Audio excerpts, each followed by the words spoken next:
Bonsoir. I regret that I have to speak in English because my French is terrible and you rather don't want to hear. Kostas asked me to talk about what a refoundation of Europe could look like. And I have to admit from the start, I don't know.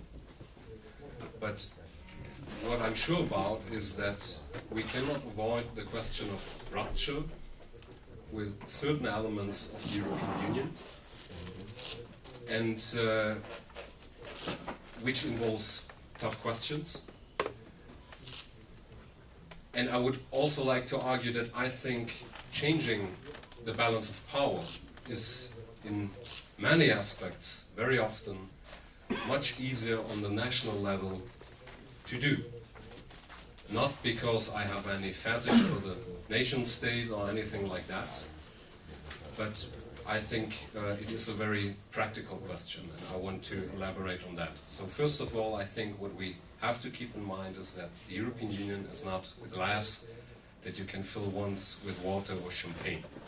You know, like maybe one day we would have majorities in the European Parliament together with Miguel, and then, you know, we would do everything different. This is not the way the European Union works.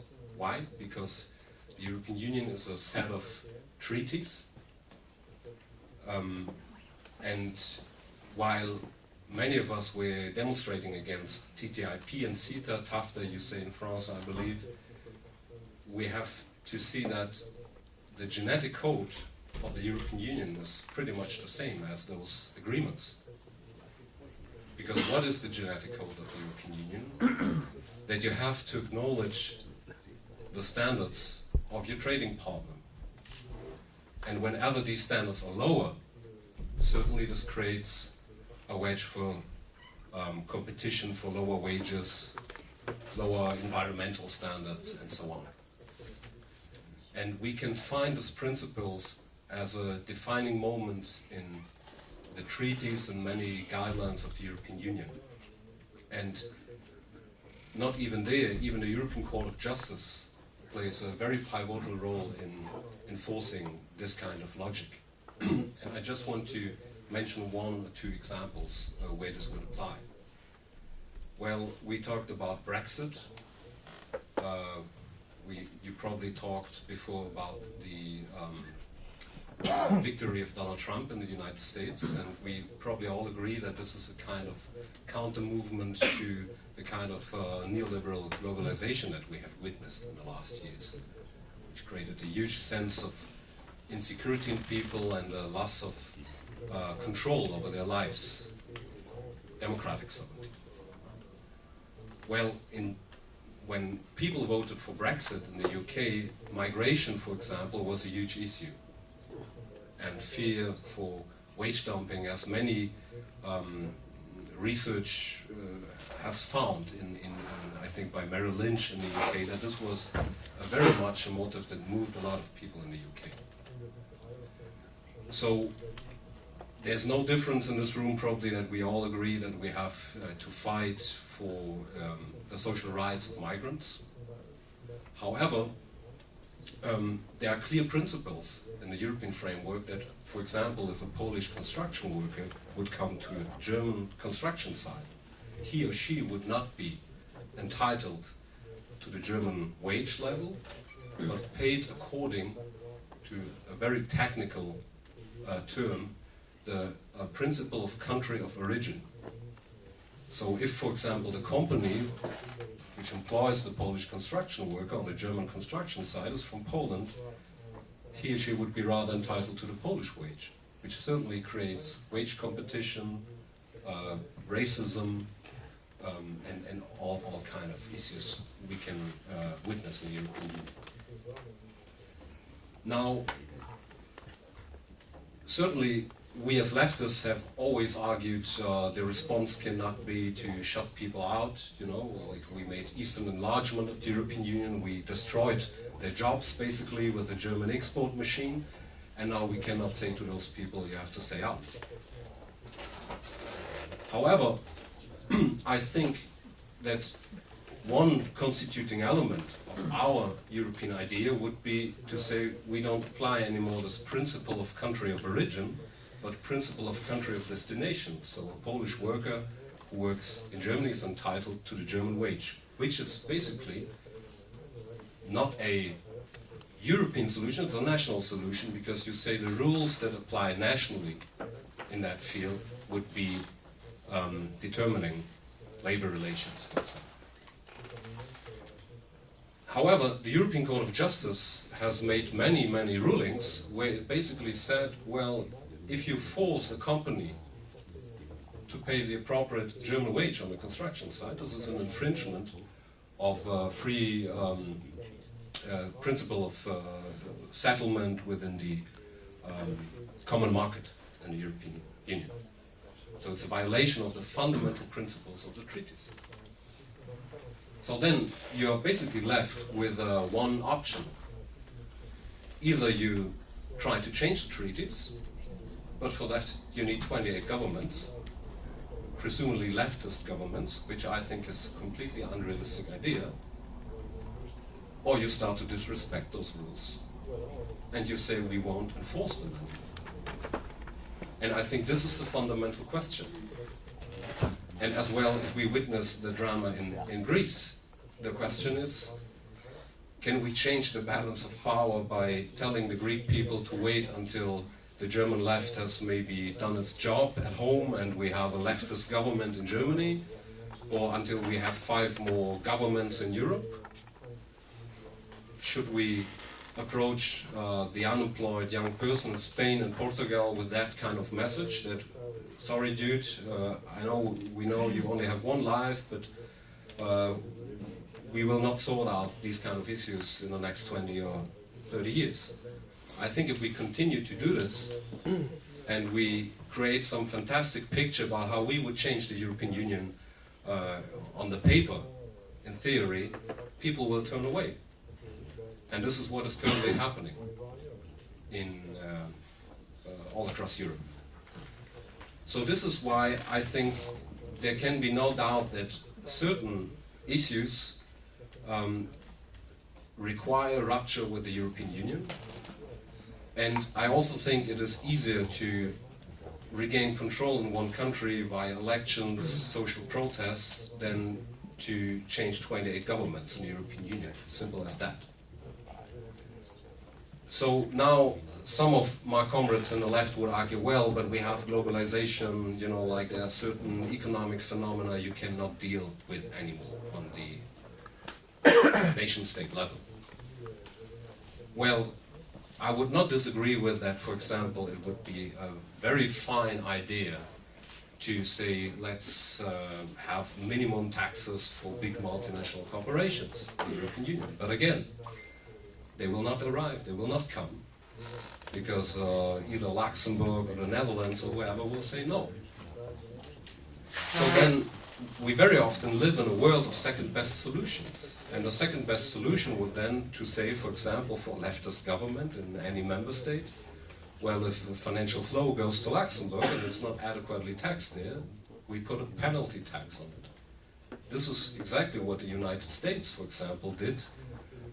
Also, they had themselves a tax haven to enforce cooperation by Switzerland or Liechtenstein in the area of taxation. So even where capital is ultra-mobile, there is a space for the nation-state to operate. And then there's the idea of creating federal institutions that are pretty much social or balance the social inequalities in Europe. And then we have to know that we as leftists shouldn't forget the issue of power. So, for example, some people have the idea that we can solve the issues in the Eurozone by asking the German government to pay transfers, or rather to the German taxpayers to pay transfers to Greece or whatsoever, which would allow to continue with the same kind of sick economic policies, Germany exporting a hell of product and services to Greece, the others running up debts, and then we pay them, some kind of transfer. This certainly creates tensions. It creates tensions in Germany because the working class will basically argue, well, We had wage restraint for many years, now we even have to pay transfers. But it's also very naive. Because certainly if I pay somebody money, I will ask a price. And it entails some kind of economic and political prostitution. We pay you money, but you have to strip. You have to do permanent structural reforms. So I think also in theory this would be, for example, one idea to solve the euro crisis. I think it doesn't work in practice. And this is why, even there, I believe the issue, for example, of having a national central bank and being able to break with the German dominance is very vital. And it's no coincidence that the German dominance was always built on the idea of federalism. Germany had no political or military sovereignty after the Second World War anymore. And so the European Union was a device to basically regain that kind of sovereignty under the umbrella of the European institutions. And now after unification, after it has been an economic giant but a political midget, it even became a political giant. And it's no coincidence that Mr. Schäuble always pushes other countries under the rescue umbrella. He always wants Spain to receive money, he wants Greece to receive money. Also he acts like, you know, like he's not very pleased of having to spend taxpayers' money or to provide loans. But Schäuble loves it when he can send money to Greece or to Spain, because then he can dictate the terms of trade. This is why he's talking so many countries under the rescue umbrella. Now there are ideas even on the left, and then I come to an end, that, well, but we might design it all different. For example, there's the idea in the Five Presidents report, and even by Bertelsmann Foundation, a die-hard neoliberal think tank, to create a European unemployment insurance. Sounds nice. However, what we have to understand, certainly, is there, and I spoke to the French central bank president about it, and he said, well, I'm heavily in favor of a European unemployment insurance, but what I expect in return is deregulation of the labor market, and that a young French unemployed person or Portuguese unemployment person migrates to Germany, for example, to find a job. And no matter how much we discuss the concept of globalization, we know that people are not Amazon parcels. Life is not Facebook. People have social relationships that are regional. They have social networks. Maybe not, you know, like people even like us who can, you know, afford to board the airplane and be in Paris and next week in Brussels and then the next week after in Athens. But for majority of people, social relationships are not like that. But apart from that, the Bertelsmann Foundation wrote something very interesting. They said, well, due to enlargement of the European Union, people will be forced to migrate where the jobs are because of the destruction of domestic economies, for example, in Eastern Europe, which has been mentioned before. And then what happens is the European Court of Justice, for example, ruled that they would be entitled to certain social coverage in the countries where they migrate to. This sounds like a fantastic progressive idea, right? And we would certainly always defend the right of migrants to have social entitlements rather than no entitlements where they are forced to basically prostitute themselves on the labor market with no social protection. However, the problem is, and Bertelsmann Foundation wrote it very, very precise, what their idea is behind it. So a social insurance works like any insurance. You have people who contribute, and in the best case scenario, more people contribute than people receive. So an unemployment insurance works best if there are not many people unemployed. However, now with forcing people to migrate for their jobs, it creates a situation where people certainly enter into social security systems where they had no chance to contribute because they have not worked in that country, but they will receive certain very low entitlements. And this will create pressure on the social security systems, which is exactly the idea of the Bertelsmann Foundation, why they are such a fan of a big harmonization of social security systems in Europe. Because they say it will create a pressure basically to downsize social security. And I'm doing these very technical remarks because I think that the devil very often lies in the detail. And we have to be aware that these federalist ideas that even some of the left think are like beautiful with good intentions, very often follow a very different intellectual concept and design.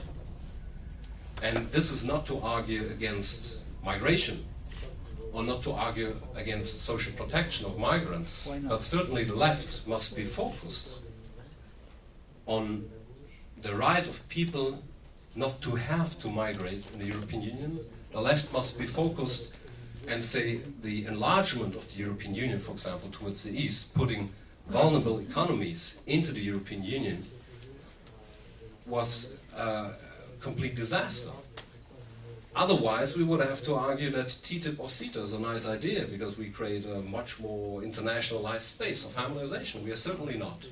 And I think if we start to become clear of that and of the need of people to regain control over their lives, then we can reconstitute a Europe which is built on the idea of international cooperation. But in my view, international cooperation requires democratic sovereignty. It can only be, internationals can only work on the principle of popular and democratic sovereignty. So it's not a contradiction, it's its very foundation. Thank you very much for your attention.